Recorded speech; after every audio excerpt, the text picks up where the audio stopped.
I am Kate Finley, the founder of Belle Communication, and I am so happy to have Abby Hughes here because we have big news to share. Abby has been promoted to head of growth and joining our leadership team. Congratulations, Abby. Thank you so much, Kate. It is such an honor to be in this seat and to join leadership team. I'm still pinching myself, as you can tell by my nonstop smile. It's just a dream come true. It is a dream come true for a lot of reasons. I want to say props to you because very often leading the head of business development, growth, whatever you call it, the founder has to continue to occupy that seat, especially in boutique firms. It's a very hard role to give away. And I think it's such a testament to how skilled you are, how wonderful you are at connecting with people, how freaking smart you are. And I am just so, so happy for you. Well, thank you. And so glad we got that on video and recorded because I will be playing that back because to your point, it's a seat that takes resilience and courage and curiosity, and it has its challenges, but it's also very, very fun. That's true. It does require a lot of resilience. You also have to be excited about what you do. So tell me, what is exciting you right now about your role and this newness of building and leading and challenging? Great question. There's so much that excites me, but I would have to say it ties to the connection piece. In this seat, I am lucky enough to literally be my job to go out and have coffee meetings with people, to go to conferences and meet new people, hear fresh perspectives.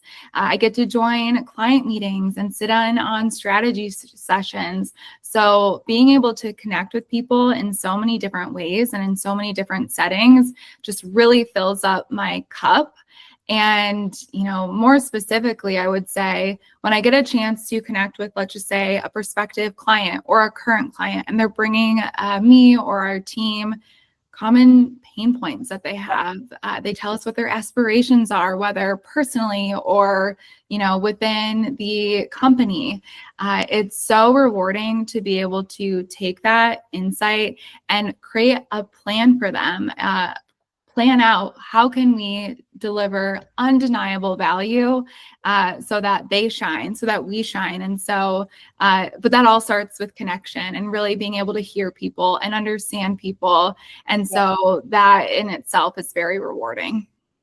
And it is exciting. I think that's something that I know it's something that we've always done at Belle. We seek to help. And that's why I think having someone, if you're meeting someone for the first time and they hear, oh, you're the head of growth, what are you going to pitch me? That's not what happens. It's a conversation around what's going on in your world. Can I make a connection for you? Do you have a pain? Like, what's your pain point? What's keeping you up at night, as we like to say? So I love that. And I love that you're going to be continuing in that spirit. And I think that's what makes Belle really unique, and you a unique leader, that you're able to achieve that. I also was thinking that, I'd love to hear, and I've got a few more questions here before we get to the rapid fire, but so we like to share wins at the beginning of each meeting, especially our Monday morning meeting. We look at personal and professional highlights. I know we're talking about one right now, but what are you personally really proud of? Yes, of course. Joining leadership team, stepping into the head of growth seat, of course, is an amazing milestone. But within that, the opportunity to really play a role in Belle's innovation. And so, Kate, as you know, we've been going down the journey of productization and really thinking through how can we, back to the value conversation, how can we drive the most value for our clients, for prospective clients? How do we meet the needs of today? And so you had given me the opportunity to really drive our productization journey. I've learned from product experts, tried to become a mini expert myself, and helped to develop Brilli, which is our new product that I am so, so proud of. It's an insights tool that is powered by influencers and their audiences. And it was built out of a challenge that we heard time and time again. I need to better understand my niche audience. I need to get insights that really mean something, that are relevant, and that will drive action. And we found who better to ask those insights from influencers, the people who are driving the trends, the people who drive action. And so going down this product journey, coming up and launching Brilli has been incredibly rewarding and something that I'm very excited to see evolve as time goes on.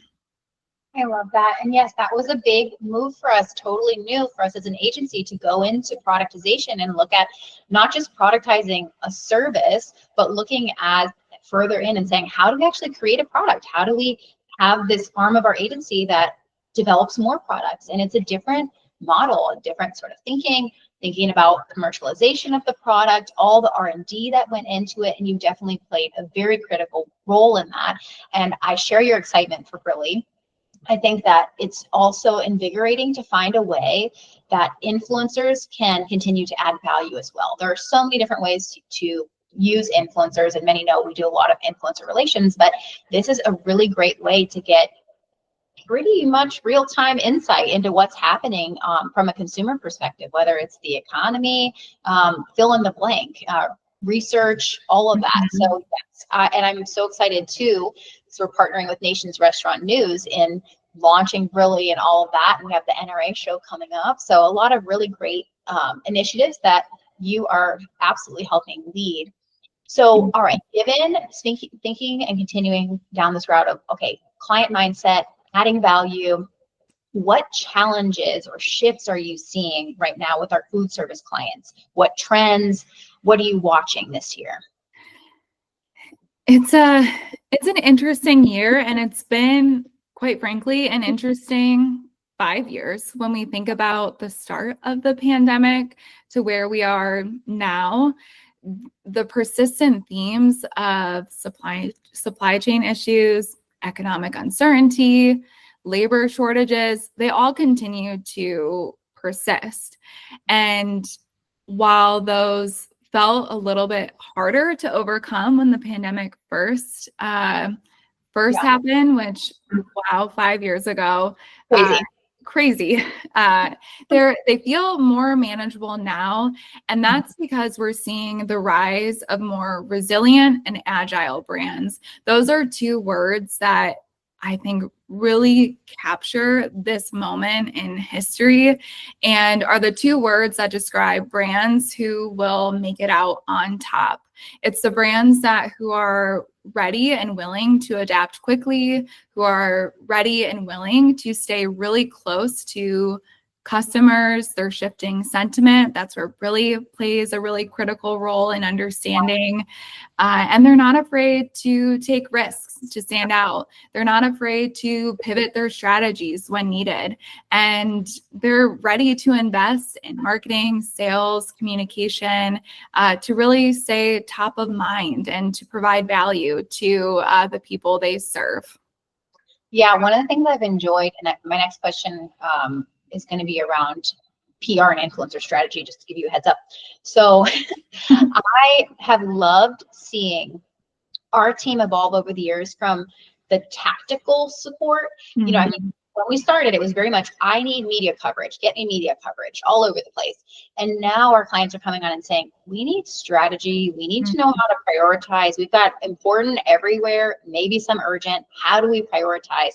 How do we collaborate interdepartmentally? How do we create really strong partnerships? And I think that when you talk about agile, you know, the ability to adapt quickly, read through the trends, and even just the things that are popping up. Is this actually a trend? And to decipher is going to be more important than ever. And I love that we're advising our clients in that way. And so to that end, how do you see, when we think about PR and influencers in particular, how is that shifting for our food service clients? Well, you hit on a few things, and the idea of breaking down silos between sales, marketing, PR, and recognizing that we need to consider the whole ecosystem, as I like to call it. And so when we think about being more of the strategic advisor, part of our role, and something that I'm love to do every day, is take a look across the industry, take a look across the company, what efforts are happening and where, how can we combine those efforts for a more intentional, a more impactful approach. So I would say, first and foremost, breaking down silos and giving marketing and PR a seat at the sales table, because it benefits everyone involved. It's building momentum together. So that's one shift. Another really exciting shift, one that I love to see, is this shift to what we like to call a B2B2C approach. Yes, 100%. It's so cool to see traditionally B2B brands who are used to just doing the cold outreach, who traditionally have been a sales dominant organization, start to take some place from the marketing playbook, the B2C marketing playbook. Mhm. And it works especially well for our food service clients, who they're not only required to sell to operators or get in with distributors, but they also need to build affinity and demand with the end consumer. And so that's where PR and influencers can play a really special role in driving that pull through and demand. Yeah, and we were talking earlier before we started recording about that stat you mentioned. It was something about B2B companies who act like B2C brands. What was that? Yes, I wrote it down because I wanted to make sure I got it right, because it was that wow worthy to me when I first read it. And so Forrester came out with a study that measured around 1,000 firms, and they found the B2B companies who act more like B2C brands report 28% faster revenue growth and 33% higher profit growth than those that aren't. So someone who is sitting in a growth seat, I hear those things and I'm like, wow, this is the answer. This is the key that unlocks it all. And so that type of thinking is something that we try to encourage our clients, prospective clients, to take the risks, because they pay off. Yeah, I love that. I think it really speaks to, it comes down to the human to human connection, right? It's not, oh, this is how we do things in business. This is how we do things in the rest of our lives. No, it's all life.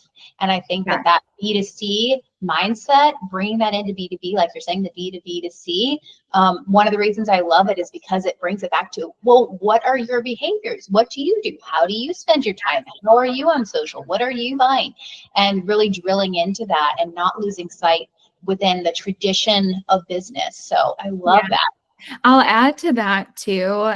It's something I laugh when I say it, but I'm like, B2B buyers are people too. Like, why are we treating them like people who have, aspirations outside of work, who are on Instagram scrolling for inspiration? And one little tidbit, or something that I think is really interesting happening specifically in food service right now, is brands are starting to go to Reddit to reach chefs and other operators, because as a consumer, I know personally, sometimes I'm even Googling, I'm searching on Reddit for recipes, for tips on what to do with my house next, for, commentary on my favorite TV show, but I'm going there to hear what other people like me are thinking and talking about.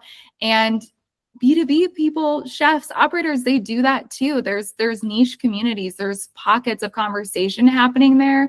And to ignore it is to ignore a gold mine of data and insight that can, inform your strategy, inform your sales outreach.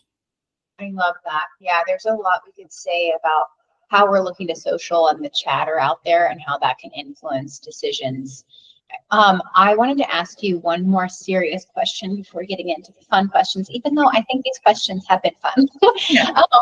Okay, so what else are you seeing that you think will or is already influencing your role? So what are you tending to hear, whether it's, like you said, data you're seeing, trends in the industry, things you're hearing from clients?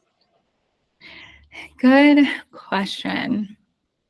Part of my role is being able to take in all of the things at once and connecting the dots, which to me is energizing. But I hear the same thing actually from our clients. So it's something that I can empathize with. They are overwhelmed with the amount of trends and data. There's trend reports for everything, which I love a trend report. So I think they're very important and have a time and place, but there's a million trend reports. There's a million data points from all of these different platforms. You're hearing from influencers, you're hearing from thought leaders. This is what matters now. Here's what you should focus on. And it's like, okay, this is all great, but how do I connect it? And how do I really laser into what matter, what's relevant, what's right for my brand? And that is something that I love to uncover and map out, and really thinking through how can we distill insights that, again, matter.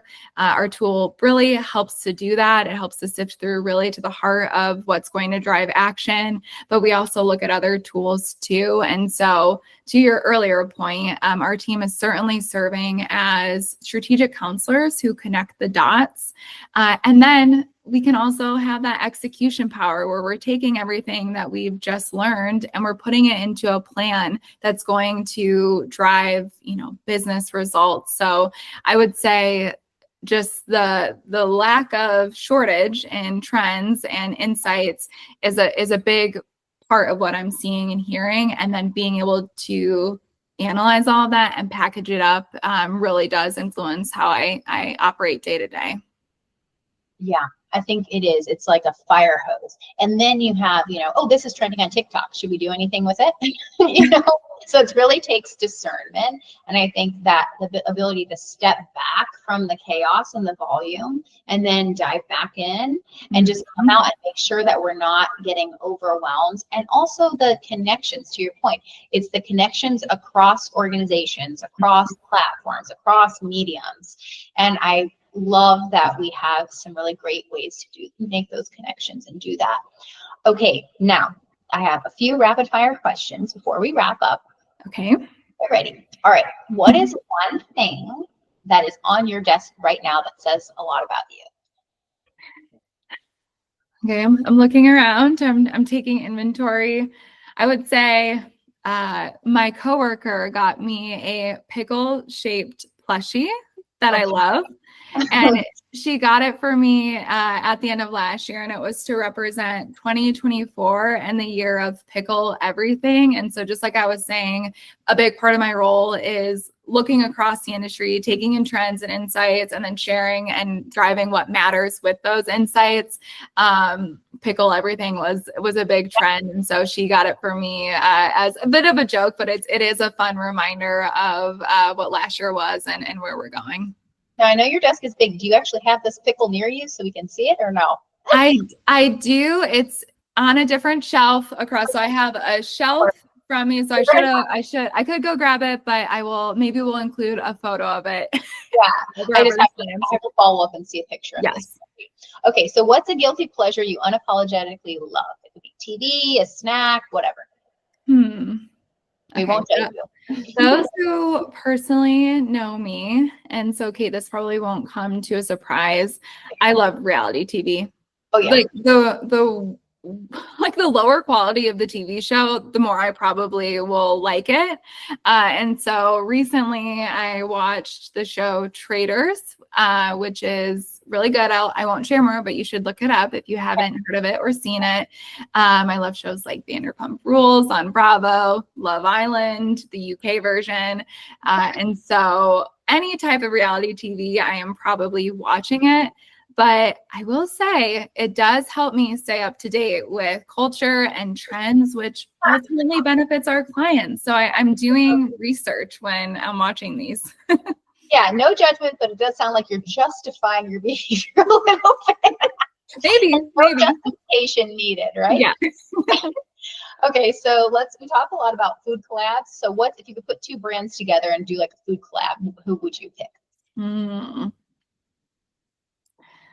Okay, so this is very random, but what comes to mind, and I was actually just having a conversation about this snack the other day, are Dunkaroos, the 90s, early 2000s snack. If you're familiar, the cookies that you dip in really good frosting. And so if we could take something like that and pair it with an ice cream brand like Jenny's, for example, that Good. flavor would be so good. And speaking of trends, everyone loves nostalgia. It's like the biggest rave in marketing. And so I think it would perform pretty well too. Sounds sugary and delicious. Okay, let's see. And I don't think Jenny's has done that. So you've got an opportunity there. Maybe we can pitch that to them. Yes. Okay, so Belle has had its fair share of foodies, obviously. Mm-hmm. And I wanted to ask you, what's your latest or most recent place to enjoy a really great meal? It's probably hard to pick, but if you had to. Yeah, so I'm based in Columbus. And so for those who know Columbus, know we are not short of good food. It truly is a foodie hub, and we have some of the best restaurants, the best chefs. So that's a tough question. Recently, my husband took me to Hank's Seafood in downtown Columbus. It was actually to celebrate this milestone of joining leadership team, and it was an incredible experience. So, Kate, when you're in Columbus next, Yeah, I haven't been. You have to go and you have to get the crab cakes. It just is next level seafood, especially being in the Midwest. Yeah, I mean, that's kind of surprising. I know. Trust me. Trust me. Okay. All right. Going on the list. All right. This is my last one. So what's your thing on the Belle team? Like, what do people tend to come to you for? What are you known for? This can be fun or serious. Take it whichever way you want. Yeah, I'll be curious what you might say to that. But what comes immediately to mind is we use Slack to talk as a team, and I got a Slack message late last week from a team member saying, take a look at my recent conversation with ChatGPT. ChatGPT told her to come to me if she wanted to do a creative jam session for idea elevation. And I said, okay, I'll take that. Thanks, AI. That's I think AI's perspective of me and our teams too. So yeah, man, I'm gonna have to see this screenshot after this. Yeah, AI knows everything now. That's awesome. I would say similarly, just brainstorming and insights, because you do such a good job staying on the pulse of what's happening and keeping your eyes and ears open. It's great to add you to any, whether it's a strategy conversation or a think big session. I love that. So I would say very similarly. So yeah, that was really fun to get to know you a little bit more and then learn more about what you're seeing professionally, and then also personally. I think that really fits with what we were talking about, being humans, working together and taking it on a very real level and not having it be in those silos of business and personal. So I really enjoyed this conversation, and I just want to say congratulations again. I cannot wait to see what you do in your first year as head of growth. I can't wait either. And I agree, this conversation was fun. So thank you for all of the questions. And I just want to end by saying how thrilled I am to be in this role. Every day I get to work alongside curious and creative and really smart marketing leaders. And that's something that I don't take for granted. So I'm very grateful and I look forward to what's next. Me too. Thanks everybody for joining us. Thank you.